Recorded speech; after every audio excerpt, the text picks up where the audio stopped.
Hello friends, welcome to 828 சமையல். இன்றைக்கி நம்ம 828 சமையலில் பிரெட் கிரம்ஸ் எப்படி செய்யலான்னு பார்ப்போம் வாங்க. இது ரெடி பண்ணுறதுக்கு நான் 3 ஸ்லைஸ் ஸ்வீட் பிரெட் எடுத்திருக்கேன். எடுத்துகிட்டு இதை ஓரங்களை நம்ம கட் பண்ணி எடுத்துக்கலாம். கட் பண்ணி அது ஓரமாக வச்சுருங்க. அதுவும் வேஸ்ட் பண்ண வேணாம். இந்த மாதிரி சின்ன சின்ன பீசஸாக கட் பண்ணிக்கலாம். கட் பண்ணிவிட்டு இதை ஒரு மிக்ஸி ஜாரில் சேர்த்துக்கோங்க. சேர்த்துட்டு இதை நம்ம பல்ஸ் மோடில் இந்த மாதிரி அரைச்சி எடுத்துக்கலாம். நார்மலாக நம்ம அரைக்கிற மாதிரி அரைச்சிங்க அப்படின்னா ரொம்ப மாவு மாதிரி ஆகிடும். பல்ஸ் மோடில் இந்த மாதிரி அரைச்சி எடுத்துக்கோங்க. இப்போ நம்ம இதை ஒரு பேனில் மாற்றிக்கலாம். மாற்றிட்டு அடுப்பு லோ ஃப்ளேமில் வச்சுருங்க. இதை நல்லா ரோஸ்ட் பண்ணி எடுத்துக்கலாம். கைவிடாமல் நல்லா கலந்து விடுங்க. அப்போ தான் ஈவனாக ரோஸ்ட் ஆகி வரும்.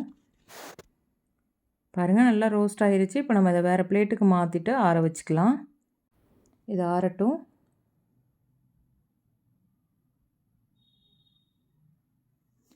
இப்போ நம்ம கட் பண்ணி வச்சுருக்கிறதுல இன்னும் 3 ஸ்லைஸ் பிரெட் இருக்குது. அதையும் நம்ம ஒரு மிக்ஸி ஜாரில் சேர்த்துக்குவோம்.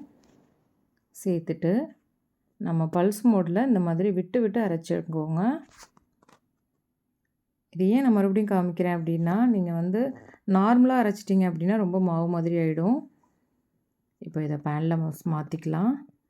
ஒரு அரை டேபிள் ஸ்பூன் அளவு நான் ஆரஞ்சு ஃபுட் கலர் சேர்த்துக்கிறேன். சேர்த்துட்டு நல்லா கலந்து விட்டுக்கலாம். அதே மாதிரி நல்லா கலந்து விட்டு ரோஸ்ட் பண்ணி எடுத்துக்கோங்க.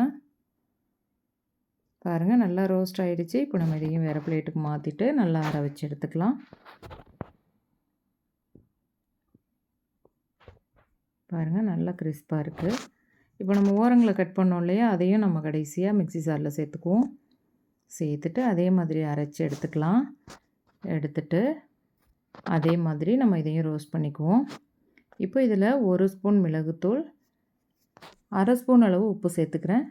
சேர்த்துட்டு இதை நம்ம நல்லா கலந்து விட்டுக்கலாம். இதுவும் நல்லா ரோஸ்ட் ஆகிடுச்சு. இப்போ இதையும் நம்ம வேறு பிளேட்டுக்கு மாற்றி நல்லா ஆற வச்சுக்கலாம். அவ்வளவுதான், ரொம்ப சூப்பரான பிரெட் கிரம்ஸ் நம்ம வீட்டிலையே ரொம்ப ஈஸியாக ரெடி பண்ணிட்டோம். இது நல்லா ஆறின பிறகு ஒரு ஏர்டைட் பாக்ஸில் போட்டு ஸ்டோர் பண்ணி வச்சிங்க அப்படின்னா நம்ம ரொம்ப நாள் யூஸ் பண்ணிக்கலாம். ரொம்ப சூப்பராக இருக்கும் யூஸ் பண்ணுறதுக்கு.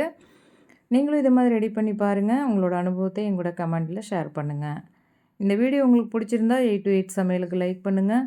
உங்கள் உறவுகளுக்கும் நண்பர்களுக்கும் ஷேர் பண்ணுங்கள். மறக்காமல் நம்ம சேனலுக்கு சப்ஸ்கிரைப் பண்ணுங்கள். தேங்க்ஸ் ஃபார் வாட்சிங்.